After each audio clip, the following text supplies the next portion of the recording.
Hello, আসসালামু আলাইকুম। আজকে আমরা ক্যালকুলাস 2 যেটা হলো ম্যাথ অনার্স সেকেন্ড ইয়ারের ক্যালকুলাস 2 এক্সপ্লেনেশন 10 এর ভি নাম্বারটা করব। এটা এই অঙ্কটা করার সময় আমার একটা জিনিস লক্ষ্য রাখতে হবে, সেটা হলো এই যে মানটা দেওয়া থাকবে, যে ফাংশন দেওয়া থাকবে, এই ফাংশনটাকে এটার সাথে তুলনা করতে হবে। এরকম একটা ফাংশনের সাথে তুলনা করতে হবে। তুলনা করার পর এই মানগুলো, এটার মানটাকে তিনটা ফরম্যাটে না হয়, এদিকে কিন্তু আমাদের খেয়াল রাখতে হবে। ওকে, সো চলো এখন অঙ্কটা করি। করার পর আমি এটা বাকিটা বোঝাচ্ছি। এবং যে মানটা পাবো এই মানটাকে কিন্তু কমনটাকে ইন্টারসেকশন দিয়ে আমরা এটা করে দেবো, ডোমেনটা বের করবো। সমাধান।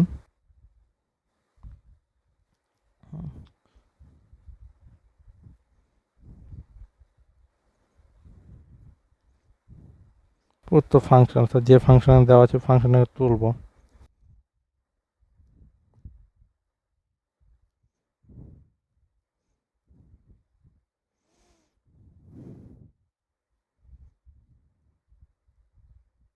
আমরা এই ফাংশনটাকে তুললাম।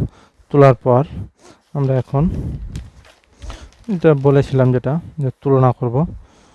সো তুলনার জন্য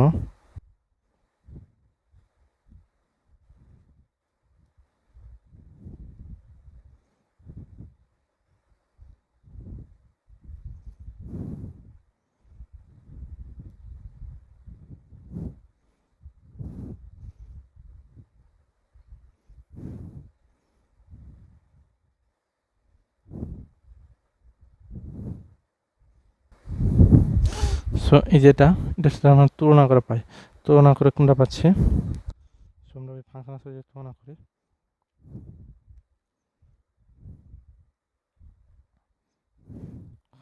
লনটি এবং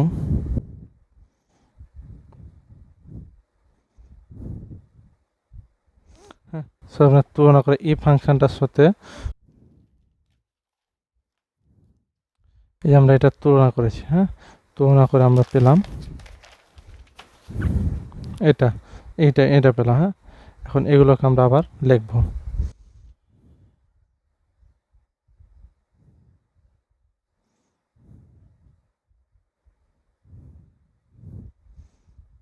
টিএসকে এখানে কিন্তু সকল বাস্তব মানের জন্য ফাংশনটা কিন্তু মান বাস্তব হবে।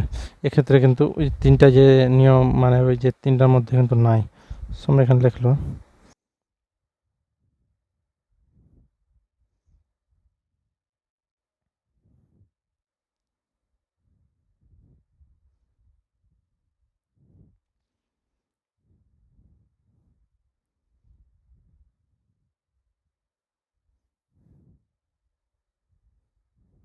বাস্তব হয়। আচ্ছা, সকল মানের জন্য এখানে কিন্তু বাস্তব হয়। বাস্তব হওয়ার পর টিএফ, হ্যাঁ, এখানে ইনফিনিটি ইনফিনিটি। সো তারা আমরা এটা আর দিয়ে প্রকাশ করতে হয়। ওকে, এখন আবার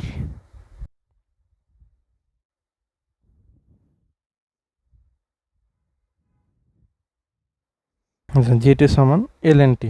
এখন আমরা এই এল এন টির মানটা কিন্তু জিরোর থেকে বেশি হতে হবে। এই যে আমরা এই যে এখানে কিন্তু এই ফাংশনের নিয়মটা কিন্তু বলেই দেওয়া আছে, এখানে জিরোর থেকে কী হতে হবে, বেশি হতে হবে। এই জিনিসটা কিন্তু আমাদের লক্ষ্য রাখতে হবে, জিরোর থেকে বেশি কেন হতে হবে? কারণ যদি এল এন এর মান যদি আমরা জিরোর থেকে কম হয়, তাহলে কিন্তু এটা ইনফিনিটি আসবে, অসংজ্ঞায়িত আসে। হ্যাঁ, সেক্ষেত্রে এই জন্য আমাদের জিরো থেকে বেশি বেশি করতে হবে।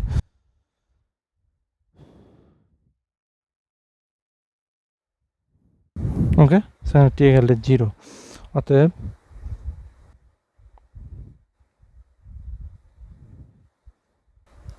এলএন থাকার জন্য এটাকে টি এর মানটা কী হতে হবে, জিরোর থেকে বেশি হতে হবে।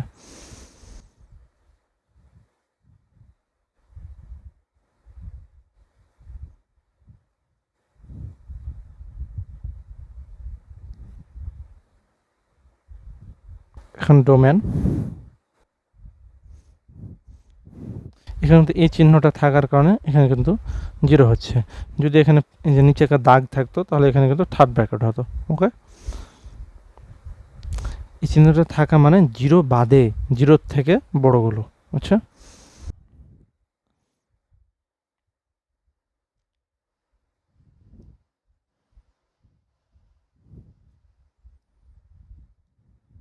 এখানে কিন্তু রুট আছে, এর মধ্যে কিন্তু নেগেটিভ হওয়া কোনো চলবে না। এই যে এখানে আমরা কিন্তু দ্বিতীয় নম্বরে এতই কিন্তু পড়েছি না, এর মধ্যে নেগেটিভ হওয়া চলবে না। তাহলে যেহেতু এটা নেগেটিভ হতে পারবে না এর মধ্যে, তাহলে আমরা এটা সূত্র লিখবো t-1 জিরো হওয়া চলবে, কিন্তু কী হওয়া চলবে না, জিরোর থেকে কম হওয়া চলবে, তো এটা লিখবো। অতএব টি সমান জাস্ট t1। ওকে, সো এটা আমরা এখন লিখতে পারি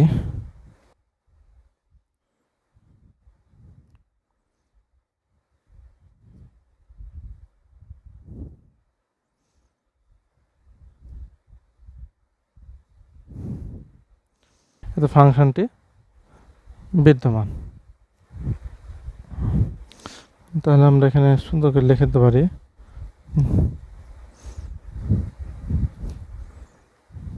ইনফিনিটি। ওকে, 1 থেকে ইনফিনিটি পর্যন্ত। তাহলে আমরা এখন এই তিনটা মানকে জাস্ট যুক্ত করলে, কমনগুলো নিলে আমাদের ডোমেন বের হয়ে যাবে। সুতরাং আমরা এভাবে সুন্দর করে লিখে দিতে পারি।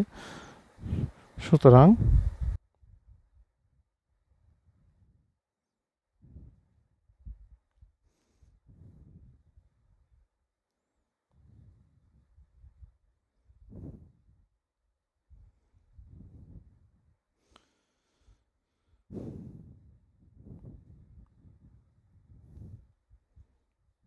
এখানে জাস্ট ডোমেনগুলো আমরা লিখে দেবো।